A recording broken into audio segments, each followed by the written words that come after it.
Okay, nice to see everyone on this Monday night and meditating the usual suspects. Yeah, so maybe before the holidays we need a bit of quiet time so we can get ready for the celebrations. Just kind of center ourselves and allowing the body and mind to kind of rest. Yeah. So in meditation, what is the purpose and the aim of meditation is to calm the body and the mind, to kind of settle it down. Like I usually give the water bottle simile. So the body and the mind is like the water bottle, and what our job is to not hold it and try to concentrate and control the body and the mind.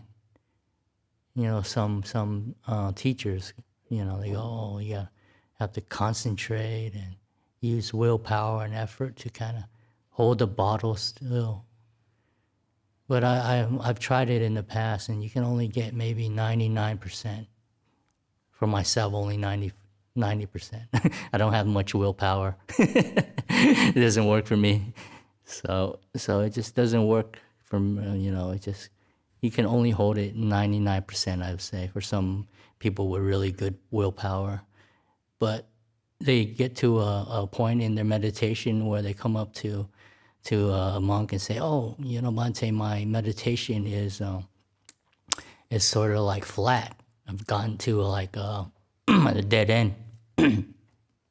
I need your help. How can you progress on this journey of meditation?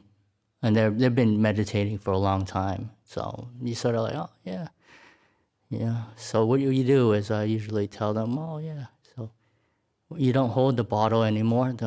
You have to, put it down.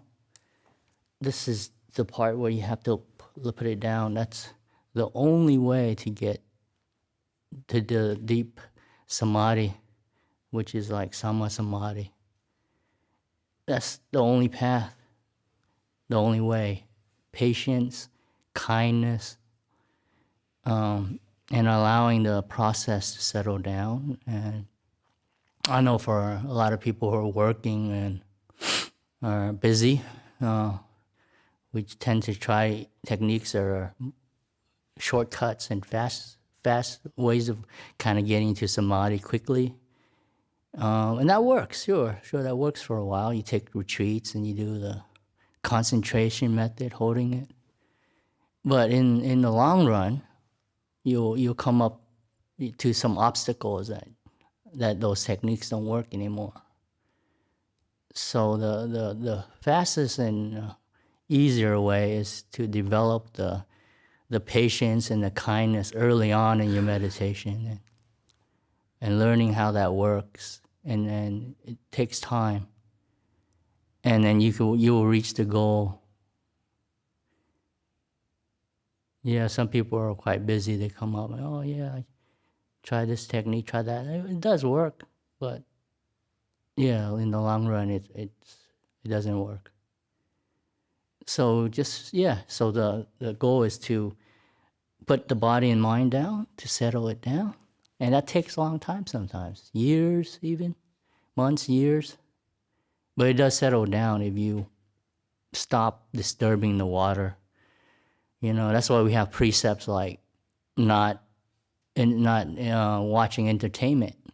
The monks, the novices, they have the rules. So they precept people who come to the monastery, they practice these precepts. And why do we have these precepts? It's to restrain the mind from moving, to disturb the water. So we don't watch entertainment or listen to music and disturb ourselves with those kind of activities over long periods of time, months and years. You will see the mind actually settles down because it's not affected by all these, distractions. So putting in the causes, it will work. Yeah. So wisdom is knowing what the causes are. The Buddha did lay it down in the step-by-step instructions on how to practice. And we need all 8 factors of the Eightfold Path. We can't just do meditation alone and expect it to work, just samadhi by itself or just mindfulness by itself. We need all 8 factors to in order for the mind to be 100% still. So I just go briefly over what those factors are, just to kind of give you an idea of how it works. First is right view. So right view is sort of like understanding the process of meditation, how it works, knowing the 3 characteristics of impermanence, non-self, and suffering. If you have that right view, you see that in the world. You see impermanence, you see the suffering in the world, you see sort of a little bit of non-self. That helps the mind settle down. Just having that view or understanding of the right view helps the mind settle down. In my experience, just having that view helps it. Yeah. And then right view, right motivation or intention, motivation, where you're coming from. That's a very important one. So the motivation is to let go, samma sankappa, samma sankappa, and that's the right motivation to let go, to be kind, and to be gentle. That's very important, having the right attitude when you're meditating. If you have the right attitude, it's easier. So right view, right motivation.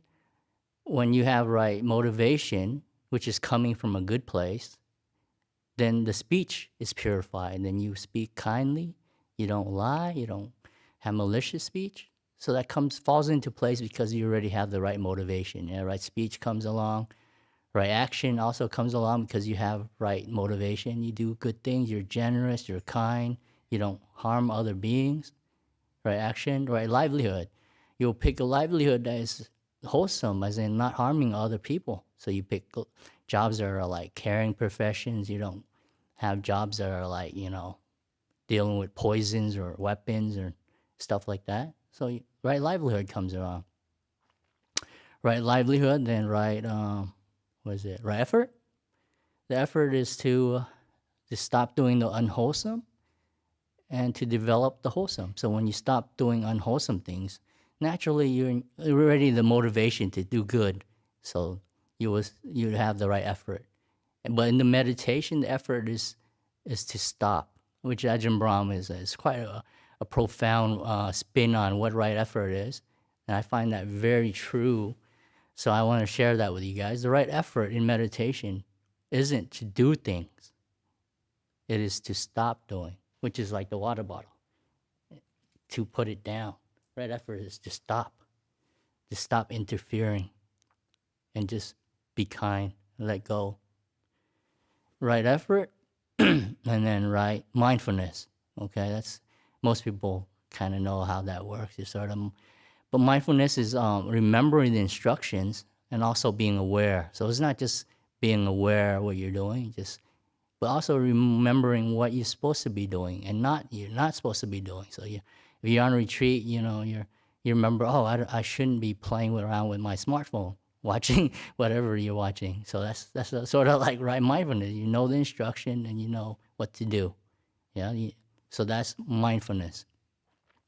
And right stillness or samadhi, samma samadhi is the jhanas. It's not just superficial. You kind of have like, nice, a little bit of concentration. The samma samadhi is full. Basically, your 5 senses is basically shut down. You cannot feel your body, cannot see, taste, touch, hearing. All those 5 senses is totally shut down. You cannot, access that. And then the thinking also is gone. Because people say, you can think in a jhana. You're not in a jhana. If you can still think, the mind is very still. Rock, like diamond hard, not even diamond, it's just 100% still. You can't move. the will is pretty much gone. You can't really will anything, do anything. It's just like very still. You're sort of stuck. Can't do anything. So within that sama samadhi is a lot of energy and a lot of power comes from that. And the power, when you come out of that state, then you have super mindfulness, as Ajahn Brahm says. Super mindfulness is very powerful. It's not ordinary. It's so powerful and very refined that you can penetrate into any phenomenon that you're looking at. Usually you direct it at the body and the mind. See what's the body made of, what's the mind made of. Then you can see non-self. Or you see the three characteristics. You see things as impermanent. You see there's no one there, and you see it as a suffering. Clearly. Not believing, but with your own experience. So that's how the path works together. So in order to have the samadhi, the sama samadhi, the jhanas, all 8 factors have to work together in order to work. Yeah? So you can't, there's no shortcut. So if you practice accordingly, over time you will see results. You'll see the mind is very still very quickly because you put all the factors in. Becomes still very quickly. And you see, oh yes, the Buddha was right. This is the path. This is the Noble Eightfold Path. And it culminates in meditation, samadhi. Does that make sense? Yeah? Okay, so that gives you a sort of like overview of how the whole thing works together. And so now we can try that out. All right.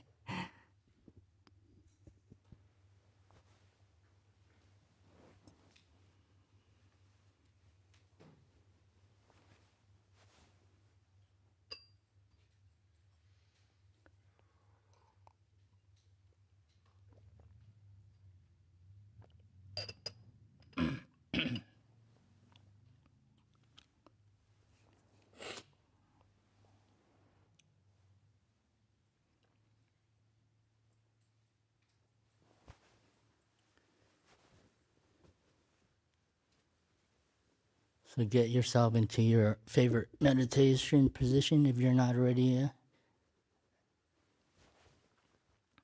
And just kind of adjust any clothing or posture that you need to make yourself more comfortable.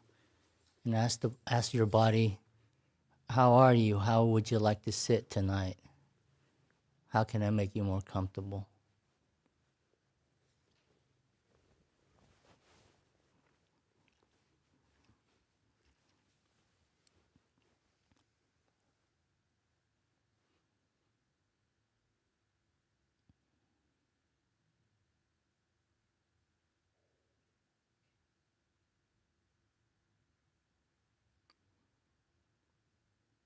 And adjust accordingly.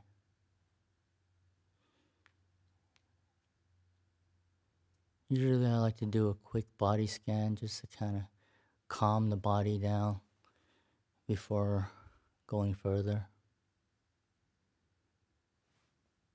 So I start with my toes. And just give them the wiggle. Just feeling them.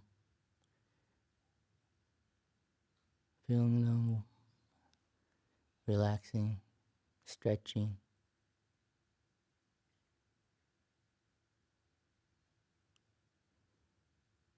And moving to the bottom of the feet. The whole feet.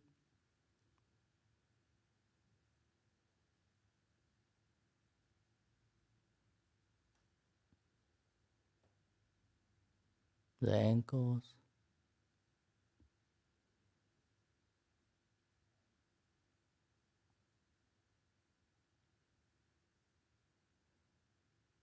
The calves. The knees.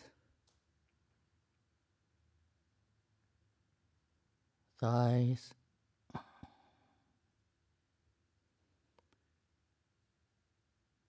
buttocks,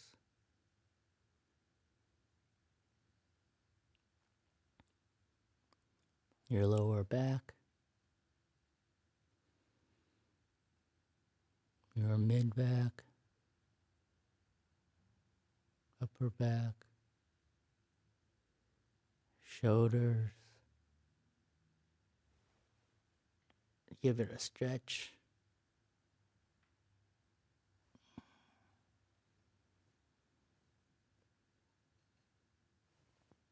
Down to the arms, the elbows, the forearm,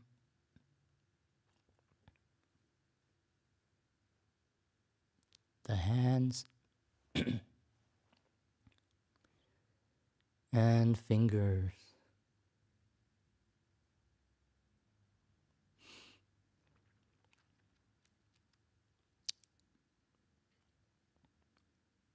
Now moving to the stomach region.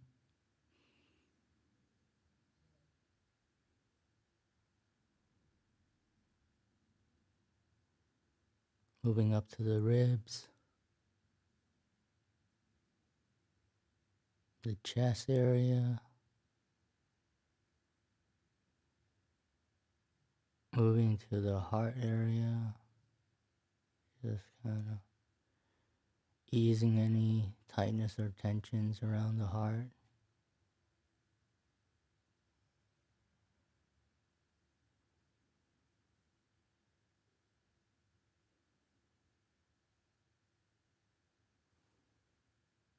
And then now moving up to the neck, giving that a stretch.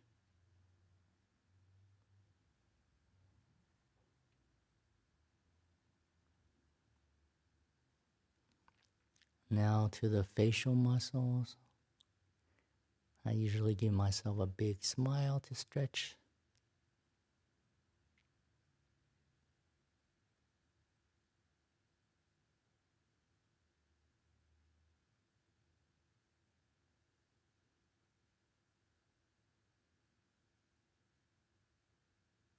And moving up to the muscles around the eyes, massaging them.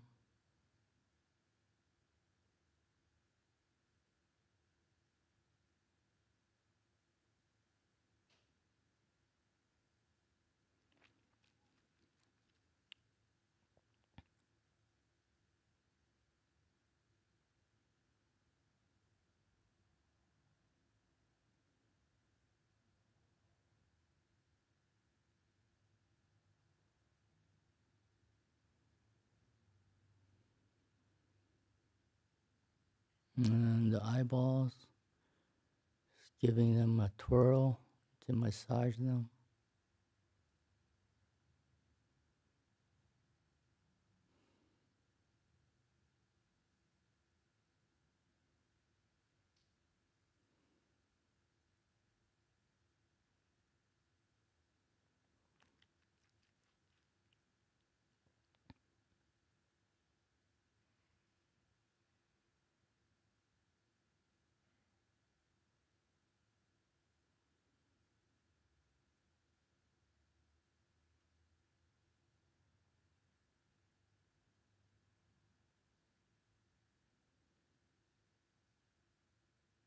And moving up to the crown of the head.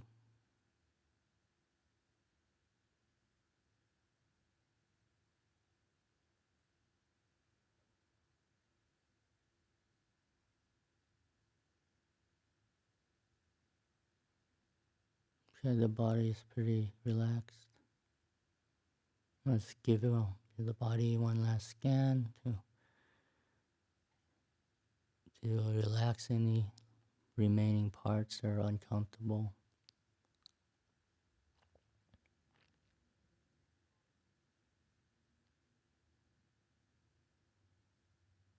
And so now you can feel the mind is drawing my attention inside, moving inwards. And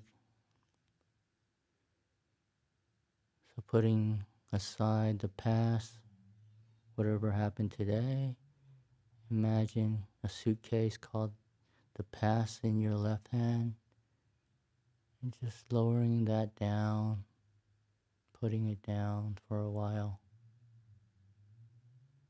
And then also imagine another suitcase in your right hand called the future, and putting that down. It's also very heavy and burdensome.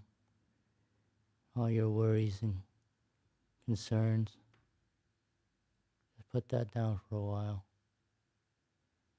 And what's left is just this present moment, or pleasant moment.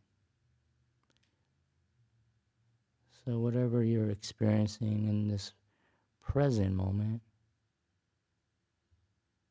what's important is to have this beautiful attitude of kindness and caring. Just look upon it like a good friend, your child, or someone you cherish very dearly, maybe like a pet, your dog or cat. And when you look at that object with kindness, it looks at you back with kindness. It shows you kindness back.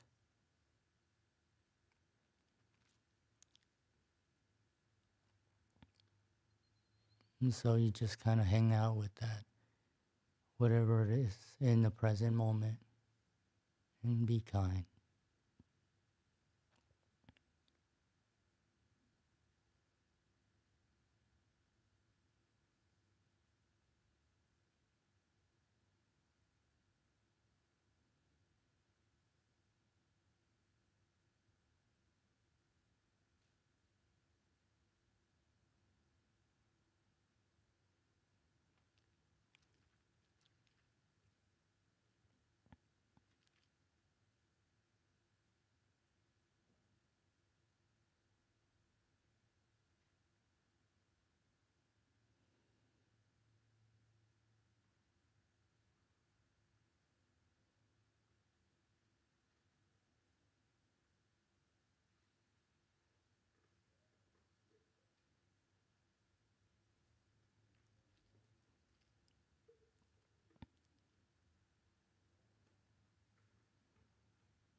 Okay, we're getting close to the end of the meditation. How do you feel?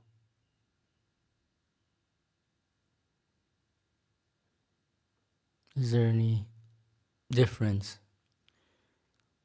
compared to how you first started?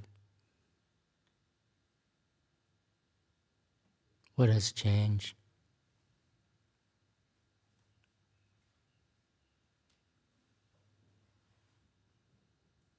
And just notice the positive change that has happened.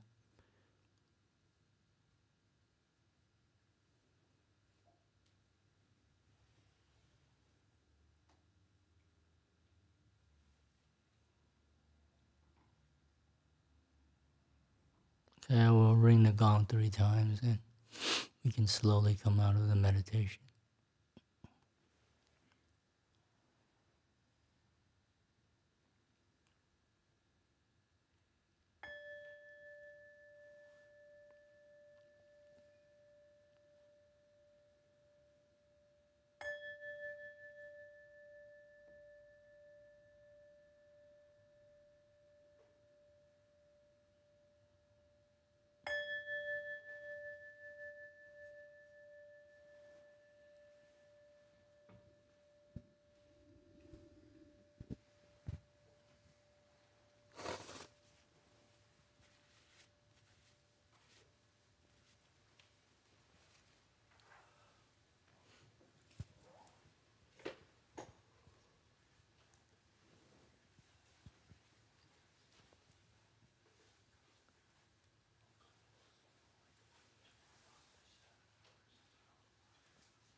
Thank you very much, Ajahn.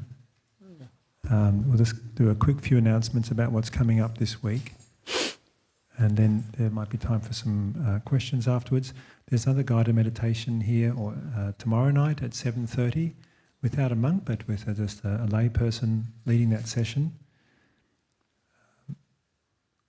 This Thursday is Christmas Day, and there's a Christmas Day lunch here. If anyone would like to come along, if you don't have anything else to do and you would like to join the community here, there'll be a lunch at 10:30, followed by a Dhamma talk in the afternoon.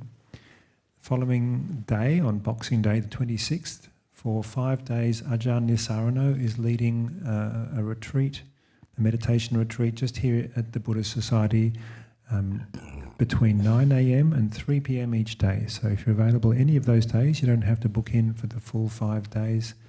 If you'd like to come along to any of those days, just to join in the retreat, you're very welcome. Just bring your own lunch each day. There won't be anything provided. There's also, to mark the end of the calendar year, on the 31st of December, there'll be a New Year's Eve celebration here from about I think it's about 7 p.m, but check the newsletter or the BSV website for more details on all these events. So that'll go through till midnight, and then again on New Year's Day there'll be the centre will be open here for meditation and for a lunch, followed by a Dhamma talk in the afternoon to set off the new year in a positive way. So lots coming up in the next week. I think that's enough announcements. So are there any questions here in the hall for Ajahn?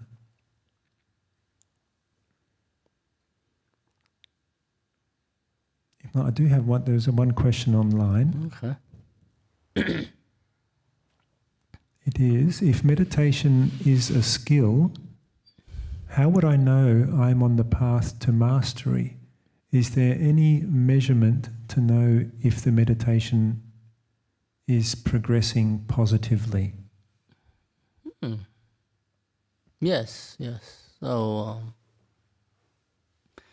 sort of like you can feel there's peace in your, when you're meditating or after you meditated, you feel like the mind has settled down, there's peace and happiness coming up in your heart Your mind is more clear, less thinking and thoughts. And yeah, you sort of feel like a sense of contentment and clarity to your life. And yeah, so you also see more of the obstacles in your life, like that's causing problems in your life. That's called wisdom, vipassana. People like to call that insight into what's the problem. About basically seeing clearly, because our mind is not moving so much. So that's a good indication. Yeah. Yep. Those are the things. Thank you, Ajahn. Are there any other questions? Yes. I'll just bring the microphone to you.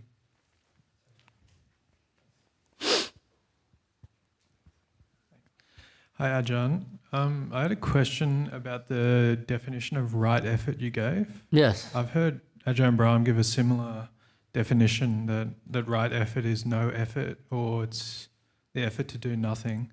You also said that it's kind of the effort to decrease the unwholesome and increase the wholesome. That's right. So where I get kind of tied up in this is that, you know, it seems pretty clear to me that there's times in my life where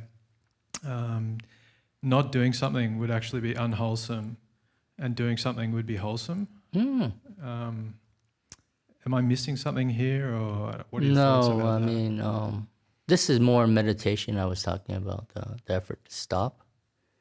So obviously, you know, like part of the good motivation, samma sankappa, is the kindness and the gentleness. And so kindness means also reaching out to people that need help. You know, that leads to right action. Yeah. Refraining from harming and helping. So helping others, being generous, giving your time, giving your skill or your whatever you can contribute to helping. So that's part of the right motivation and right action. But when I was talking about earlier, right effort, a lot of people, like Ajahn Brahm says, you know, a lot of people think when you're meditating, you have to have effort to. If you just don't do anything, you know, people want to do something because they're used to the other kind of effort.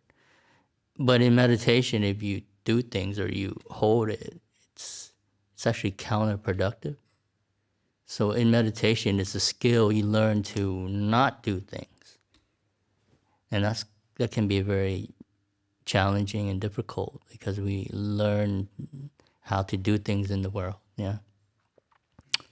So that's what I got from Ajahn Brahm. That's one of the very,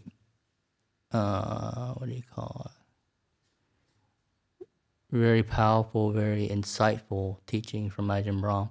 It's not in the books, and a lot of teachers don't teach that.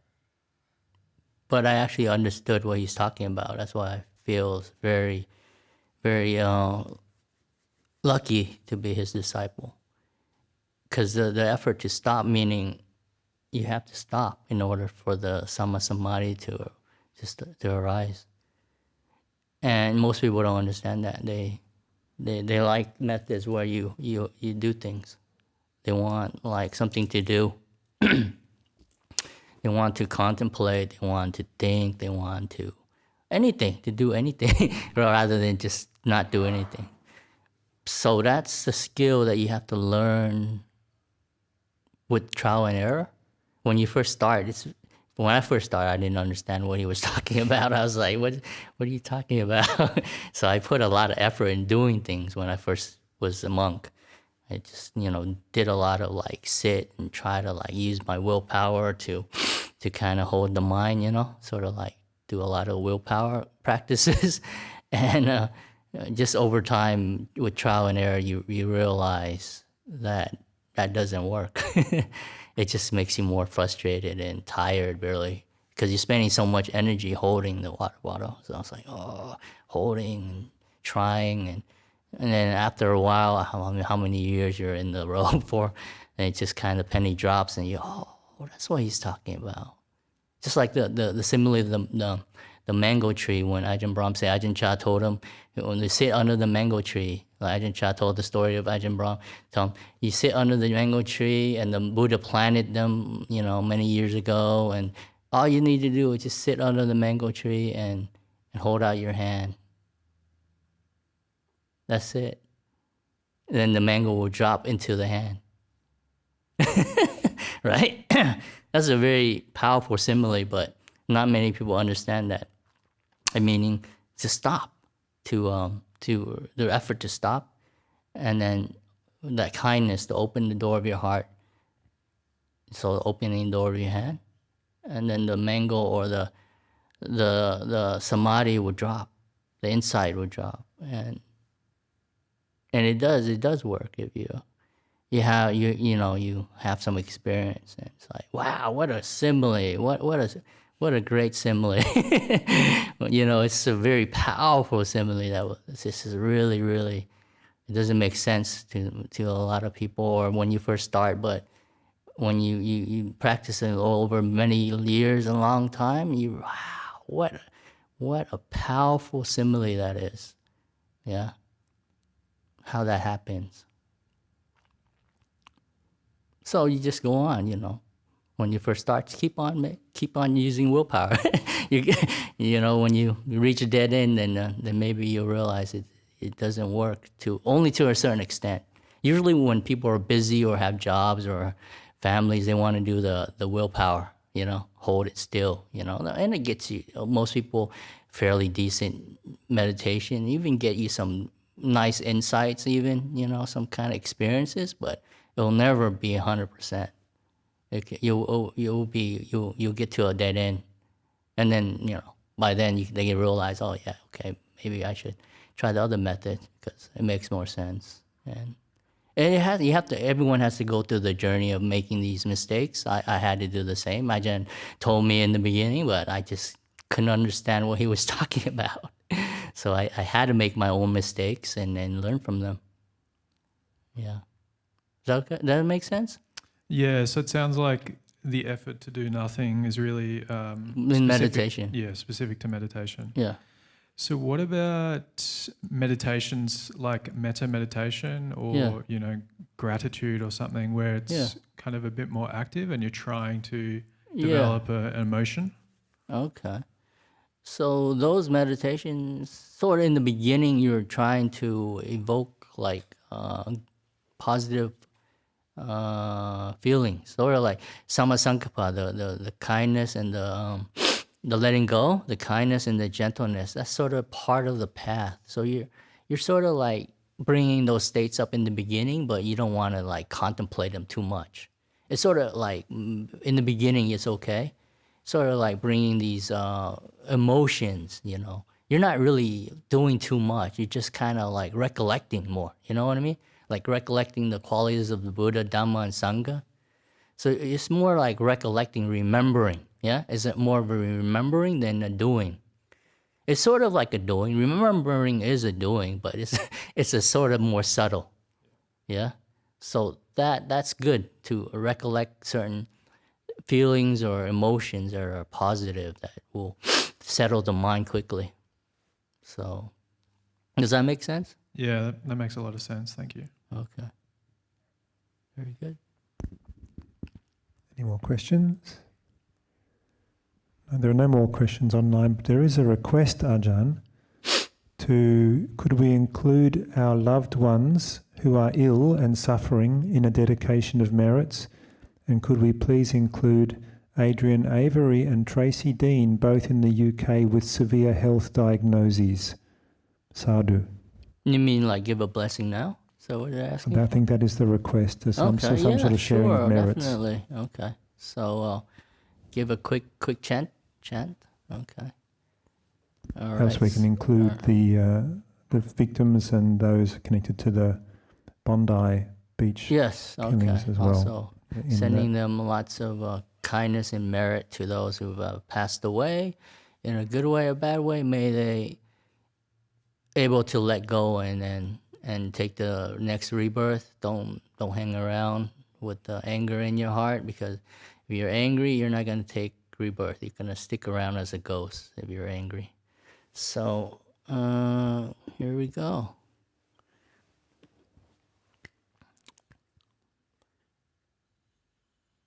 Sabba rogo vinimuto, sabba santa pavajito, sabba veramati gando, nibbutto chatuvam bhava, sabitiyo vivajantu, sabba rogo vinyasatu, Mate bhavan twantarayo sukhi dikayuko bhava abhivadana sili sanichang Buddha pachayino chataro dhamma vadanti ayuvano sukhang balang.